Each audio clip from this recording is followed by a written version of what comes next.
الحمد لله نحمده ونستعينه ونستغفره ونعوذ بالله من شرور أنفسنا ومن سيئات أعمالنا من يهده الله فلا مضل له ومن يضلل فلا هادي له وأشهد أن لا إله إلا الله وحده لا شريك له وأشهد أن محمدًا عبده ورسوله أما بعد فإن خير الحديث كتاب الله وخير الهدي هدي محمد صلى الله عليه وسلم وشر الأمور محدثاتها وكل محدثة بدعة وكل بدعة ضلالة وكل ضلالة في النار. أعوذ بالله من الشيطان الرجيم. بسم الله الرحمن الرحيم. وأمر أهلك بالصلاة واصطبر عليها لا نسألك رزقا نحن نرزقك والعاقبة للتقوى. معزز اسلامی مدینی بھائیوں، خطبہ مسنونہ کے بعد جو آیت کریمہ میں نے آپ کے سامنے تلاوت کی ہے، اللہ رب العزت اس آیت میں فرماتا ہے کہ اپنے گھر والوں کو نماز کا حکم دو، واصطبر علیہا، اور اس پر ثابت قدم رہو. لا نسألک رزقا، ہم تم سے کوئی رزق نہیں مانگتے ہیں، کسی رزق کا ہم تم سے سوال نہیں کرتے ہیں. نحن نرزقک، بلکہ ہم خود ہی تم کو رزق دیتے ہیں. والعاقبۃ للتقوی، اور بہترین انجام تو تقوی کا ہونے والا ہے. تقوی، پرہیزگاری، اسی کا انجام بہتر ہوگا. تو اس آیت میں اللہ رب العالمین نے اسباب نجات کا ذکر کیا ہے کہ ہمیں نجات کیسے مل سکتی ہے اور نجات کا اصل راستہ کیا ہے. تو آئیے اس آیت کی روشنی میں اور اللہ کے رسول صلی اللہ علیہ وسلم کی احادیث کی روشنی میں ہم یہ جانتے چلیں کہ نجات کے اسباب کیا ہیں، ہم جنت کا راستہ کیسے پا سکتے ہیں، جنت کے راستے پر ہم کیسے چل سکتے ہیں، اور وہ کون سے اسباب ہیں کہ جن کو صحابہ کرام نے اختیار کیا تو اللہ رب العالمین نے ان کو رضی اللہ عنہم ورضوا عنہ کے خطاب سے نوازا. تو آئیے ہم اس آیت کی روشنی میں دیکھتے ہیں. اللہ رب العزت نے فرمایا کہ اپنے گھر والوں کو نماز کا حکم دو اور اس پر ثابت قدم رہو. اصل ثابت قدمی ہے، ورنہ انسان کبھی کبھی رسماً نماز ضرور پڑھتا ہے اور کبھی کسی کو یا اپنے گھر میں کسی کو نماز پڑھنے کا حکم ضرور دیتا ہے، لیکن اس پر ثابت قدم رہنا، اس پر جم جانا اور اس بات کی کوشش کرنا کہ ہم مسلسل پابندی کے ساتھ نماز پڑھتے رہیں اور اپنے آپ اور اپنے گھر والوں کو اس کا حکم دیتے رہیں، یہ اصل ہے. اور اللہ رب العالمین نے کئی ایک مقامات پر ثابت قدمی کو راہ نجات قرار دیا ہے کہ ثابت قدمی، کسی چیز پر ڈٹ جانا اور اس پر ثابت قدم رہنا. اللہ رب العزت فرماتا ہے کہ ان الذین قالوا ربنا اللہ ثم استقاموا تتنزل علیہم الملائکہ، کہ جن لوگوں نے کہا کہ ہمارا رب اللہ ہے اور اس کے بعد اس پر ڈٹ جاتے ہیں، اللہ کو رب مان کر اس پر ڈٹ جاتے ہیں، جم جاتے ہیں، اللہ رب العالمین کے ساتھ شرک نہیں کرتے ہیں، اللہ رب العالمین کے مقام کو پہچان کر دنیا کے اندر زندگی گزارتے ہیں، اللہ رب العالمین کی جو حقیقی صفات ہیں اللہ رب العالمین کو اس میں بندہ یکتا مانتا ہے اور ان صفات کا مستحق مانتا ہے، اور اس کے بعد اللہ کو رب ماننے کے جو تقاضے ہیں ان پر جم جاتا ہے. جب ہم نے رب دو جہاں کو اپنا رب مان لیا ہے تو ظاہر سی بات ہے کہ اس بات کا تقاضا یہ ہے کہ ہم اس کے حکم کو مانیں، اس کے کلام کو مانیں، اور اللہ رب العالمین نے جن چیزوں کو حرام کیا ہے ان کے ہم قریب نہ جائیں، اور جن چیزوں کو حلال کیا ہے ہم انہی چیزوں کو اختیار کریں اور اللہ اور اس کے رسول صلی اللہ علیہ وسلم کی اطاعت کریں. یہ ثابت قدمی ہے. اللہ رب العالمین کو رب ماننے کا یہی تقاضا ہے.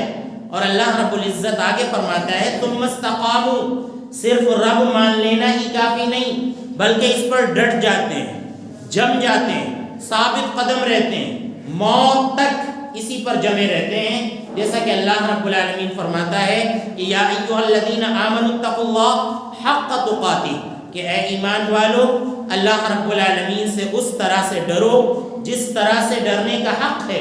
ولا تموتن الا وانتم مسلمون، اور جب تم اس دنیا سے جاؤ، جب تمہاری موت ہو تو اسلام کی حالت میں ہو، ایمان کی حالت میں ہو. یہ ثابت قدمی ہے. ایسے لوگوں کے بارے میں اللہ رب العالمین فرماتا ہے کہ ایسے لوگوں پر رحمت کے فرشتوں کا نزول ہوتا ہے. ایسے لوگ جب اس دنیا سے جاتے ہیں، رخصت ہوتے ہیں، تو رحمت کے فرشتوں کا نزول ہوتا ہے.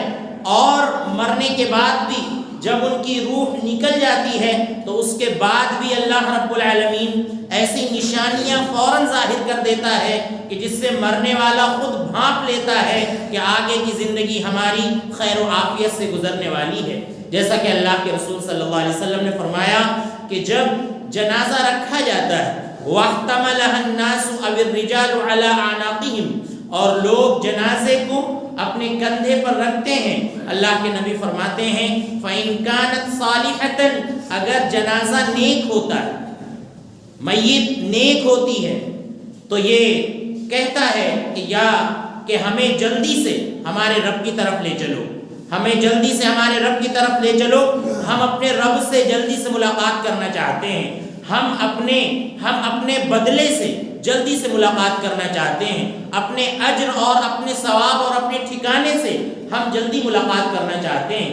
اللہ کے نبی صلی اللہ علیہ وسلم نے فرمایا کہ اگر فَإِن كَانَتْ غَيْرَ صَالِحَةٍ، اور اگر وہ انسان نیک نہیں ہوتا ہے، اللہ رب العالمین کے تقاضوں کو پورا نہیں کرتا ہے، یا اللہ رب العالمین کو رب ماننے کے جو تقاضے ہیں ان کو پورا نہیں کرتا ہے، تو اللہ کے نبی صلی اللہ علیہ وسلم فرماتے ہیں کہ وہ مردہ کہتا ہے کہ یا ویلہا این تذہبون بہا، ہمارے لیے ہلاکت ہے، ہمارے لیے بربادی ہے، ہمارے لیے جہنم ہے، ہمارے لیے قبر کا عذاب والا گڑھا ہے، ہم کو کہاں لیے جا رہے ہو؟ این تذہبون بہا، ہم کو کہاں لیے جا رہے ہو؟ تو آپ دیکھیے اس سے پتہ چل جاتا ہے کہ اس کی حالت کیا ہونے والی ہے اور آگے کی زندگی اس کی کیسے گزرنے والی ہے. تو ثابت قدمی یہ راہ نجات ہے، یہ نجات کی راہ ہے. تو ہر شخص کو استقامت کی دعا کرنی چاہیے اللہ رب العالمین سے. اللہ کے رسول صلی اللہ علیہ وسلم جیسے سب سے عظیم انسان، سب سے عظیم رسول، وہ دعا کیا کرتے تھے کہ اے دلوں کے پھیرنے والے، ہمیں ہمارے دلوں کو اپنی اطاعت کی طرف پھیر دے. اے دلوں کے پھیرنے والے، ہمارے دلوں کو اپنی اطاعت پر ثابت قدم رکھ. یہ اللہ کے رسول صلی اللہ علیہ وسلم دعا کیا کرتے تھے. اور اللہ کے نبی صلی اللہ علیہ وسلم فرمایا کرتے تھے کہ یہ دل جو ہیں یہ اللہ رب العالمین کی دو انگلیوں کے درمیان ہوتے ہیں. اللہ رب العالمین جدھر چاہتا ہے ان کو پھیر دیتا ہے. اس لیے ہمیشہ اللہ رب العالمین سے استقامت کا اور اللہ رب العالمین سے ہدایت کا سوال کرتے رہنا چاہیے. تو اس آیت میں اللہ رب العالمین نے استقامت کو راہ نجات قرار دیا ہے. اور اسی طرح سے آپ دیکھیں کئی ایک مقامات پر اللہ رب العالمین نے پرہیزگاری کو اور تقوی کو راہ نجات قرار دیا ہے. اللہ رب العالمین یوسف علیہ السلام کے واقعے میں فرماتا ہے کہ اِنَّهُ مَن يَتَّقِ وَيَصْبِرْ فَإِنَّ اللَّهَ لَا يُضِيعُ أَجْرَ الْمُحْسِنِينَ، کہ بے شک جو اللہ رب العالمین سے ڈرتا ہے اور جو صبر کرتا ہے تو بے شک اللہ رب العالمین ایسے انسان کے ثواب کو کبھی بھی ضائع نہیں کرتا ہے. ایسے انسان کے ثواب کو اللہ رب العالمین کبھی بھی برباد نہیں کرتا ہے.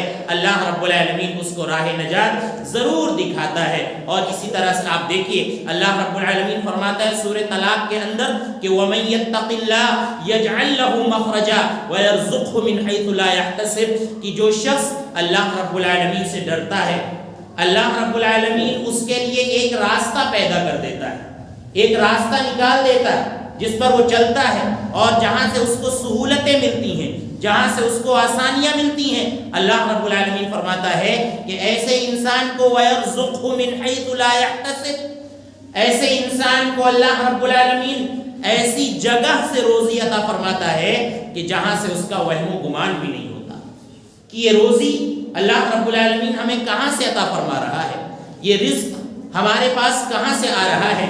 اللہ رب العالمین اس کو بے پناہ برکتوں سے نوازتا ہے، کیونکہ اللہ رب العالمین کا یہی گزشتہ قوموں سے وعدہ تھا کہ اگر یہ بستی والے ایمان لے آتے اور نبیوں کا کہنا مان لیتے تو ہم آسمان اور زمین کے دہانے کھول دیتے، ان کے لیے برکتوں کے خزانے ان کے لیے کھول دیتے، لیکن انہوں نے جھٹلایا اور اللہ رب العالمین کے تقاضوں پر کھرے نہیں اترے تو اللہ رب العالمین نے ان کو جہنم کا عذاب چکھایا اور دنیا ہی کے اندر اللہ رب العالمین نے ان کو مردود اقوام قرار دیا ہے۔ تو آپ دیکھیے اللہ رب العالمین فرماتا ہے آیت کریمہ میں کہ وَأْمُرْ أَهْلَكَ بِالصَّلَاةِ وَاصْطَبِرْ عَلَيْهَا، کہ اپنے گھر والوں کو نماز کا حکم دو اور اس پر ڈٹ جاؤ۔ اللہ رب العزت آگے فرماتا ہے لَا نَسْأَلُكَ رِزْقًا، ہم تم سے رزق کا سوال نہیں کرتے ہیں کہ جس کے کمانے میں تم اتنا مشغول ہو جاتے ہو، اتنے منہمک ہو جاتے ہو کہ تم اپنے رب کو بھول جاتے ہو، اللہ رب العزت کو بھول جاتے ہو۔ کیا ہم تم سے رزق مانگ رہے ہیں کہ تم ہم کو رزق کما کر دو؟ ارے رزق کا وعدہ تو خود اللہ رب العالمین نے کر رکھا ہے۔ اللہ رب العالمین نے فرمایا کہ وَمَا مِن دَابَّةٍ فِي الْأَرْضِ إِلَّا عَلَى اللَّهِ رِزْقُهَا، کہ زمین کے اندر جتنے بھی چلنے والے ہیں، جتنے بھی رینگنے والے ہیں، چاہے وہ کیڑے مکوڑے ہوں، چاہے وہ چرند پرند ہوں، چاہے وہ انسان ہوں، ان سب کی روزی کا ذمہ اللہ رب العالمین نے خود لے رکھا ہے۔ تو اللہ رب العالمین فرمانا چاہتا ہے کہ تم رزق کمانے میں اتنے مشغول اور منہمک نہ ہو کہ تم ہمیں بھول جاؤ، کیونکہ رزق ہم تم کو دیتے ہیں، اور تمام نافرمانیوں کے باوجود، تمام خطاؤں کے باوجود، تمام معصیتوں کے باوجود اللہ رب العزت ہم کو کھلا رہا ہے، اللہ رب العزت ہم کو نواز رہا ہے۔ تو رزق کی ذمہ داری یہ اللہ رب العزت نے دے رکھی ہے، لیکن عبادت کی ذمہ داری یہ اللہ رب العزت نے ہمارے اوپر دے رکھی ہے۔ اللہ رب العزت نے عبادت کے لیے ہم کو پیدا کیا ہے، تو ہم اللہ رب العالمین کی عبادت کی جو تقاضے ہیں اس پر ہم کھرے اتریں۔ جب ہم اس پر کھرے اتریں گے تو اللہ رب العزت ہم کو غیب سے رزق عطا فرمائے گا۔ اللہ فرماتا ہے نحن نرزقک، کہ ہم تو خود تم کو رزق دیتے ہیں، ہم تم کو خود رزق دیتے ہیں۔ اللہ رب العزت نے زمانے جاہلیت کی روش کا ذکر کرتے ہوئے فرمایا کہ وَلَا تَقْتُلُوا أَوْلَادَكُمْ مِنْ إِمْلَاقٍ نَحْنُ نَرْزُقُكُمْ، اللہ رب العزت فرماتا ہے نَحْنُ نَرْزُقُهُمْ وَإِيَّاكُمْ، اللہ کہتا ہے کہ تم اپنے بچوں کو اس خوف سے قتل نہ کرو کہ ان کے رزق کا انتظام کون کرے گا، یہ کہاں سے کھائے پیئیں گے۔ اللہ رب العزت فرماتا ہے کہ ہم تمہارے بچوں کو بھی رزق دیں گے اور ہم تم کو بھی رزق دیں گے۔ رزق کا تو کوئی سوال ہی نہیں ہے، بس بندہ اللہ رب العالمین کے تقاضوں پر عمل کرے، اور اگر ہم اللہ رب العالمین کے بتائے ہوئے طریقے کے مطابق رزق حاصل کرتے ہیں تو اللہ رب العزت اس میں بھی ہمیں ثواب عطا فرماتا ہے، اور اس کو بھی اللہ کے نبی صلی اللہ علیہ وسلم نے عبادت قرار دیا ہے۔ آپ دیکھیں بیوی کا نان و نفقہ یہ شوہر پر فرض ہے، شوہر کے لیے واجب اور ضروری ہے، لیکن اللہ کے نبی صلی اللہ علیہ وسلم نے فرمایا کہ اگر آپ کی نیت صحیح ہے اور آپ کی نیت درست ہے تو حتی اللقمہ فی امرأتک، کہ وہ لقمہ جو تم اپنی بیوی کے منہ میں ڈالتے ہو، یعنی وہ کھانا جو تم اپنی بیوی کو کھلاتے ہو، اللہ رب العزت اس میں بھی تم کو صدقے کا ثواب عطا فرمائے گا۔ تو یہ ثواب ہے کہ اگر ہم اللہ کے طریقے کے مطابق اور اللہ رب العزت کے تقاضوں کو عمل کرتے ہوئے اگر ہم رزق حاصل کر رہے ہیں، اللہ رب العزت اس رزق کو بھی ثواب کا باعث بنا دے گا۔ اللہ آگے فرماتا ہے کہ والعاقبۃ للتقوی، اور اچھا انجام تو تقوی کا ہے، بہترین انجام تو پرہیزگاری کا ہے۔ دنیا میں ہمیں کوئی بھی کامیاب نظر آئے کہ یہ شخص بڑا کامیاب ہے، اس کے پاس بڑی دولت ہے، اس کے پاس بڑا آرام ہے، اس کے پاس بڑی آسائش ہے، اگر ہم نے کامیابی کے معیار کو اگر ہم نے کامیابی کا یہ معیار بنا لیا ہے تو اللہ رب العزت کی یہ آیت بھی ہمیں یاد ہونی چاہیے کہ بہترین انجام جو ہے وہ تقوی کا ہے، پرہیزگاری کا ہے۔ عبادت کرنے میں اللہ رب العزت ہمیں بہترین ٹھکانہ عطا فرمائے گا اور بہترین انجام تک اللہ رب العزت ہمیں لے جائے گا۔ آپ دیکھیے صحابہ کرام یہ نجات کے لیے کوشاں رہتے تھے، پریشان رہتے تھے کہ ایسے کچھ اسباب مل جائیں کہ جس کے ذریعے اللہ رب العزت جن پر عمل کرنے کی وجہ سے ہم کو نجات عطا فرما دے. صحابہ کرام کوشاں رہتے تھے.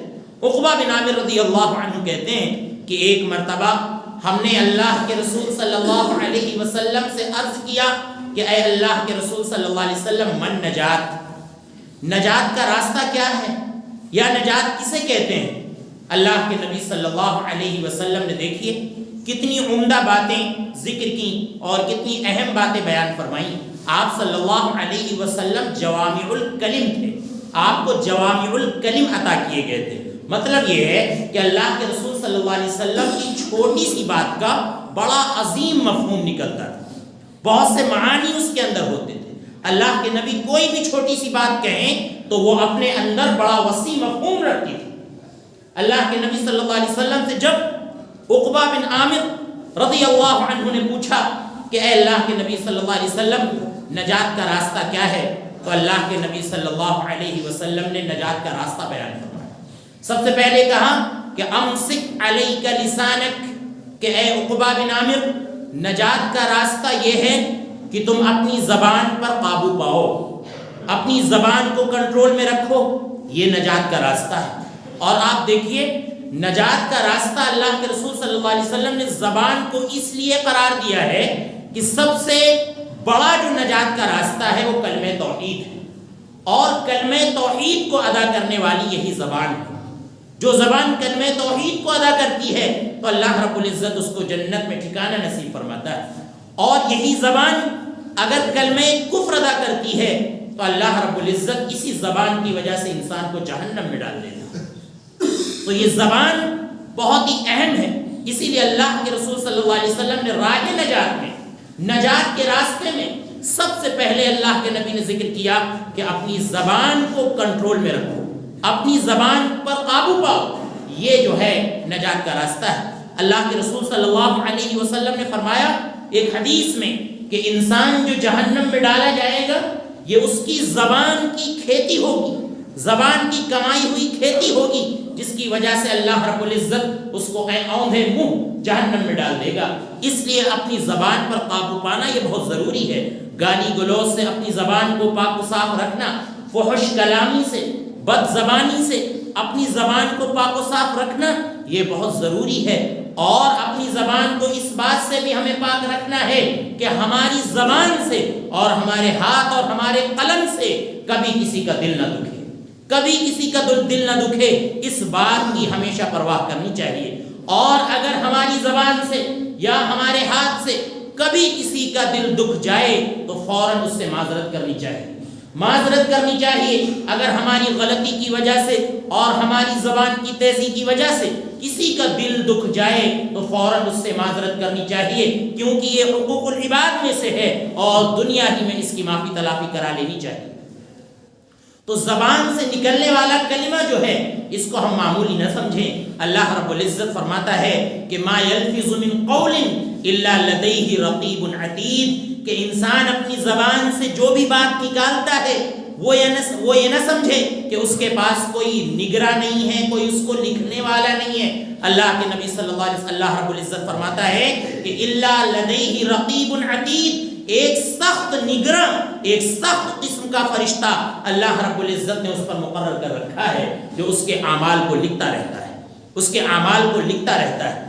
اور ایک حدیث میں ابو ہریرہ رضی اللہ عنہ فرماتے ہیں کہ اللہ کے رسول صلی اللہ علیہ وسلم نے فرمایا کہ وَإِنَّ الرَّجُلَ لَا يَتَكَلَّمْ بِالْكَلِمَةِ مِنْ رِضْوَانِ اللَّهِ لَا يُلْقِي لَهَا بَالًا يَرْفَعُهُ اللَّهُ بِهَا دَرَجَاتٍ. اللہ کے نبی صلی اللہ علیہ وسلم فرماتے ہیں کہ ایک انسان اپنی زبان سے کوئی بات نکالتا ہے اللہ کی رضامندی، اللہ کو خوش کرنے کی بات نکالتا ہے اپنی زبان سے، لا يُلْقِي لَهَا بَالًا، لیکن اس کو کوئی اہمیت نہیں دیتا ہے. اللہ کے نبی صلی اللہ علیہ وسلم نے فرمایا کہ وہ اس کو کوئی اہمیت نہیں دے رہا ہے، لیکن اللہ رب العزت اس بات کی وجہ سے اس کو کئی درجات کی بلندی عطا فرما دیتا ہے اس بات کی وجہ سے. حالانکہ اس نے کوئی اہمیت نہیں دی اس بات کو، لیکن بات اہم تھی، اللہ کو خوش کرنے والی تھی، اللہ کو راضی کرنے والی تھی. تو اللہ کو راضی کرنے والی بات اگر ہماری زبان سے نکلتی ہے، ہم بھلے ہی اس کو اہمیت نہ دے پائیں، لیکن اللہ رب العزت کے یہاں وہ بڑا اونچا مقام رکھتی ہے. اللہ کے نبی نے آگے فرمایا کہ وَإِنَّ الرَّجُلَ لَيَتَكَلَّمُ بِالْكَلِمَةِ مِنْ سَخَطِ اللَّهِ يَهْوِي بِهَا فِي جَهَنَّمَ لَا يُلْقِي لَهَا بَالًا. بخاری کی روایت ہے. اور ایک شخص اپنی زبان سے کوئی ایسا کلمہ نکالتا ہے جو اللہ کی ناراضگی کا ہوتا ہے، لا يُلْقِي لَهَا بَالًا، کوئی پرواہ نہیں کرتا ہے، کوئی دھیان نہیں دیتا ہے. اللہ کے نبی صلی اللہ علیہ وسلم فرماتے ہیں کہ یہوی بہا فی جہنم، اس کی وجہ سے وہ جہنم میں گرتا چلا جاتا ہے. یہ زبان کی کھیتی ہے، یہ زبان کی کمائی ہے. تو راہ نجات میں سب سے پہلی چیز کا ذکر اللہ کے رسول صلی اللہ علیہ وسلم نے کیا کہ اپنی زبان پر قابو پاؤ، اپنی زبان کو کنٹرول میں رکھو. اس کے بعد آپ دیکھیے دوسرے نمبر پر اللہ کے نبی صلی اللہ علیہ وسلم نے فرمایا کہ اے عقبہ وَلْيَسَعْكَ بَيْتُكَ، تمہارا گھر تمہارے لیے کشادہ ہو، تمہارا گھر تمہارے لیے کافی ہو. نجات کی دوسری راہ ہے، نجات کا دوسرا راستہ ہے. اللہ کے نبی نے فرمایا کہ تمہارا گھر تمہارے لیے کافی ہو. مطلب کیا ہے اس کا؟ مطلب یہ ہے کہ تم اپنے گھر کو لازم پکڑو، گھر کے لوگوں کی تربیت کرو، اور گھر کے اندر جو افراد رہ رہے ہیں ان کی دینی تربیت کرو، اچھی تربیت کرو، اور ان کو اچھی باتوں کا حکم دو، اور گھر کو اللہ رب العزت کی عبادت سے آباد کرو. جیسا کہ اللہ کے رسول صلی اللہ علیہ وسلم نے فرمایا کہ اپنے گھروں کو قبرستان نہ بناؤ، بلکہ اپنے گھروں کے اندر نوافل کی ادائیگی کرتے رہا کرو. اپنے گھروں کو تلاوت قرآن سے آباد کرو، اپنے گھر کو قبرستان نہ بناؤ. اور گھر کے لوگ جو ہیں ان کو آپ کافی سمجھیے کہ یہ ہماری نجات کے لیے انشاءاللہ کافی ہوں. آپ دیکھیے اب انسان کے گھر میں انسان کے والدین ہوتے ہیں. انسان کے اگر والدین ہیں، باحیات ہیں، تو یہ اللہ رب العزت نے بہت بڑی نعمت دے رکھی ہے کہ ہم ان کی خدمت کر کے اللہ رب العزت کی جنت کو حاصل کر سکتے ہیں. جیسا کہ اللہ کے رسول صلی اللہ علیہ وسلم نے اور اللہ رب العزت نے قرآن کریم کے کئی ایک مقامات پر والدین کو عظیم نعمت قرار دیا ہے. اور ایک حدیث میں تو اللہ کے نبی صلی اللہ علیہ وسلم نے فرمایا کہ بد نصیب ہے وہ شخص جو اپنے والدین کو پائے یا ان میں سے کسی ایک کو بڑھاپے کی حالت میں پائے اور ان کی خدمت کر کے جنت نہ حاصل کر پائے. اللہ کے نبی صلی اللہ علیہ وسلم نے فرمایا کہ ایسا شخص بد نصیب ہے. اگر ہمارے گھر میں والدین ہیں، ماں باپ ہیں، تو اللہ رب العزت نے بہت بڑی نعمت ہمیں دے رکھی ہے. اگر یہ اہمیت اور یہ نعمت آپ ان لوگوں سے پوچھئے کہ جو اپنے والدین کو کھو چکے ہیں، جو اپنے والدین کو کھو چکے ہیں. اگر ہمارے والدین ہیں تو ہم ذرا بھی ان کو بوجھ نہ سمجھیں، اور اگر ہمیں وہ ڈانٹیں، اگر ہمیں وہ کچھ کہیں، تو اس کے اندر بھی میرے بھائیوں شفقت ہوتی ہے.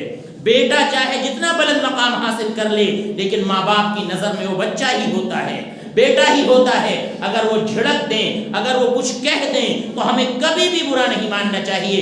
کسی بھی حد تک اگر ہمیں جانا پڑ جائے ان کی خدمت کے لیے تو ہمیں پیچھے نہیں ہٹنا چاہیے. اگر ہمارے گھر میں ہمارے والدین ہیں تو اللہ رب العزت نے جنت میں جانے کا بہت بڑا ذریعہ ہم کو عطا فرما دیا ہے. انسان کے گھر میں انسان کی بہنیں ہوتی ہیں. اللہ کے رسول صلی اللہ علیہ وسلم نے فرمایا کہ اگر اللہ رب العزت نے کسی شخص کو 2 بہنوں کے ذریعے آزما لیا، آپ دیکھیں بہنوں کی پرورش کو اللہ کے نبی صلی اللہ علیہ وسلم نے آزمائش قرار دیا ہے. اسی سے ظاہر ہوتا ہے کہ بہنوں کی تربیت کرنا، بہنوں کی پرورش کرنا یہ کوئی آسان کام نہیں ہے. اس میں آپ کو پریشانی آ سکتی ہے، اس میں آپ کو تکلیف آ سکتی ہے، اس میں آپ کے بہت سے پیسے لگ سکتے ہیں، لیکن اس کو بھی بھاری نہیں سمجھنا چاہیے. اللہ کے نبی نے فرمایا کہ اگر اللہ نے کسی کو 2 بہنوں کے ذریعے یا 3 بہنوں کے ذریعے آزما لیا اور اس نے ان کی اچھی تربیت کی اور پھر اچھی جگہ ان کا رشتہ کر دیا، تو یہ بہنیں ہمارے لیے جہنم میں آڑ بن جائیں گی. یہ بہنیں ہمیں جہنم میں داخل نہیں ہونے دیں گی اور اللہ رب العزت کے عذاب سے روکنے کا سبب بن جائیں گی. اس لیے ان کی تربیت کو بھی بوجھ نہیں سمجھنا چاہیے. ہم ذکر کرتے رہتے ہیں آپ کے سامنے کہ حضرت جابر نے کنواری لڑکی سے شادی نہ کر کے بیوہ عورت سے محض اس لیے شادی کی تھی کہ وہ کہہ رہے تھے کہ ہمارے باپ 7-8 بہنوں کو چھوڑ کر گئے ہیں. اگر ہم کنواری لے آئیں گے لڑکی تو وہ تو ہماری بہنوں کی طرح ہوگی. ہماری بہنوں کی دیکھ ریکھ کیسے کرے گی؟ ہماری بہنوں کے بال کیسے باندھے گی؟ ہماری بہنوں کی تربیت کیسے کرے گی؟ تو جابر رضی اللہ عنہ نے اتنی بڑی قربانی دی کہ انہوں نے کنواری سے شادی نہ کر کے بیوہ عورت سے شادی کی. تو اگر ہمارے گھر میں بہنیں ہیں تو اللہ رب العزت نے جنت میں جانے کا بہت بڑا ذریعہ عطا فرما دیا ہے اور نجات کی راہ اللہ رب العزت نے ہم کو عطا فرما دی ہے. اور اسی طرح سے آپ دیکھیں انسان کے گھر میں انسان کی بیٹیاں ہوتی ہیں. بیٹیوں کے بارے میں بھی اللہ رب العزت نے اللہ کے نبی صلی اللہ علیہ وسلم نے یہی فرمایا ہے کہ 2-3 بیٹیاں جس کی ہیں اور ان کی اچھی تربیت کرتا ہے اور ان کو پڑھاتا لکھاتا ہے پھر اچھی جگہ ان کا رشتہ کر دیتا ہے تو یہ بیٹیاں بھی نجات کا ذریعہ ہیں ہمارے لیے. اور آپ دیکھیے انسان کے گھر میں انسان کے بچے ہوتے ہیں تو بچوں کی تربیت میں انسان جو بھی کچھ کرتا ہے محنت کرتا ہے کوشش کرتا ہے اچھی تربیت کے لیے تو یہ بچے بھی ہمارے لیے راہ نجات ہیں. اور یہ بچے ہم سمجھ لیں کہ صرف ہماری زندگی میں نہیں بلکہ مرنے کے بعد بھی یہ راہ نجات ہے. اللہ کے نبی نے فرمایا اگر کسی کا نیک بیٹا والد کی وفات کے بعد اگر دعا کرتا ہے اور کوئی بھی نیک کام کرتا ہے تو والد کو اللہ رب العزت ثواب عطا فرماتا ہے, والدین کو ثواب عطا فرماتا ہے. انسان کے گھر میں انسان کا یتیم بھتیجا ہو سکتا ہے, بھتیجا ہو سکتا ہے. کبھی کبھی ایسا ہوتا ہے بھائی کی وفات ہو جاتی ہے, یتیم بچے ہیں, بھتیجے ہیں. اللہ رب العزت نے بہت بڑا ذریعہ آپ کو عطا فرمایا ہے. اللہ کے نبی نے فرمایا انا وکافل الیتیم کہاتین کہ میں اور یتیم کی دیکھ ریکھ کرنے والا جنت میں اس طرح سے ہوں گے. جس طرح سے یہ دونوں انگلیاں ساتھ ہوتی ہیں اسی طرح یتیم کی پرورش کرنے والا میرے ساتھ ہوگا. تو اپنے گھر کو لازم پکڑو, یہ راہ نجات ہے. گھر کے اندر بہت سی چیزیں ہیں کہ جن کو اللہ رب العالمین نے ہمارے لیے نعمت قرار دیا ہے. تیسری اور آخری چیز جو اللہ کے نبی صلی اللہ علیہ وسلم نے ذکر کی نجات کی راہ میں, آپ نے کہا کہ اے عقبہ وابکی علی خطیئتک, اپنے گناہ پر آنسو بہایا کرو, اپنے گناہ پر رویا کرو. گناہ ہو جانا یہ بڑی بات نہیں ہے. اللہ کے نبی نے فرمایا کل بنی آدم خطاء وخیر الخطائین التوابون کہ تمام بنی آدم کی تمام اولادیں خطا کار ہیں لیکن خطا کاروں میں سب سے اچھے وہ ہیں جو توبہ کرتے ہیں, جو اپنے گناہ پر نادم ہوتے ہیں, شرمندہ ہوتے ہیں, اللہ رب العزت کے حضور آ کر گڑ گڑاتے ہیں, روتے ہیں. وہ لوگ بہت اچھے ہیں. اللہ کے نبی صلی اللہ علیہ وسلم نے فرمایا. تو تیسری اور آخری بات جو اللہ کے نبی نے بیان فرمائی کہ اپنے گناہوں پر آنسو بہایا کرو, آنسو بہایا کرو, رویا کرو. اور اللہ کے نبی صلی اللہ علیہ وسلم نے فرمایا کہ اس شخص کو اللہ رب العزت اپنے عرش کا سایہ نصیب کرے گا. 7 خوش نصیبوں میں سے وہ ایک ہوگا کہ رجل ذکر اللہ خالیا ففاضت عینا, کہ وہ انسان کہ جس نے اللہ کو تنہائی میں یاد کیا اور اس کی آنکھوں سے آنسو بہ پڑے. ایسے شخص کو اللہ تعالیٰ اپنے عرش کا سایہ نصیب کرے, چاہے کتنا ہی گنہگار کیوں نہ ہو لیکن اللہ سے توبہ کر کر اپنی اصلاح کر لی ہے تو ایسے شخص کا مقام اللہ رب العزت کے یہاں بہت بڑا ہوا ہے. لہذا میرے بھائیوں یہ اسباب نجات ہیں, نجات کی راہیں ہیں. ان کے لیے ہمیں کوشاں رہنا چاہیے جیسے صحابہ کرام کوشاں رہتے تھے. اللہ کے نبی صلی اللہ علیہ وسلم سے پوچھتے تھے کہ ہمیں کیسے نجات ملے گی آخرت میں. تو آپ دیکھیں کس طرح سے اللہ کے نبی صلی اللہ علیہ وسلم نے نجات کی راہوں کو بیان کیا. اللہ رب العزت ہمیں نجات کی راہوں پر چلنے کی توفیق عطا فرمائے. اللہ رب العزت ہمیں قرآن و سنت پر صحابہ کرام کے منہج کے مطابق چلنے کی توفیق عطا فرمائے. اللہ رب العزت ہمیں اپنی زبان کو قابو میں رکھنے کی توفیق عطا فرمائے. اللہ رب العزت ہمیں اپنے گھر والوں کی اچھی تربیت کرنے کی توفیق عطا فرمائے. اللہ رب العزت ہمیں اپنے گناہوں پر رونے کی توفیق عطا فرمائے. اللہ جن بھائیوں نے دعا کی گزارش کی ہے اے اللہ ان کی تمام جائز تمناؤں کو قبول فرما. اگر وہ بیمار ہیں تو انہیں شفائے کاملہ عاجلہ عطا فرما. اے اللہ ہمارے بوڑھے لوگوں پر رحم فرما. اے اللہ ہمارے والدین پر رحم فرما. اے اللہ اگر وہ باحیات ہیں تو اے اللہ ان کو اچھی زندگی عطا فرما. اے اللہ انہیں دین پر ثابت قدم رکھ, اور اگر وہ دنیا سے جا چکے ہیں تو اے اللہ ان کی مغفرت فرما اور جنت میں اعلیٰ مقام عطا فرما. اے اللہ جب تک ہمیں اس دنیا میں رکھ ایمان کی حالت میں رکھ, جب ہمارا خاتمہ ہو ایمان کی حالت میں ہو. آمین. وآخر دعوانا ان الحمد للہ رب العالمین.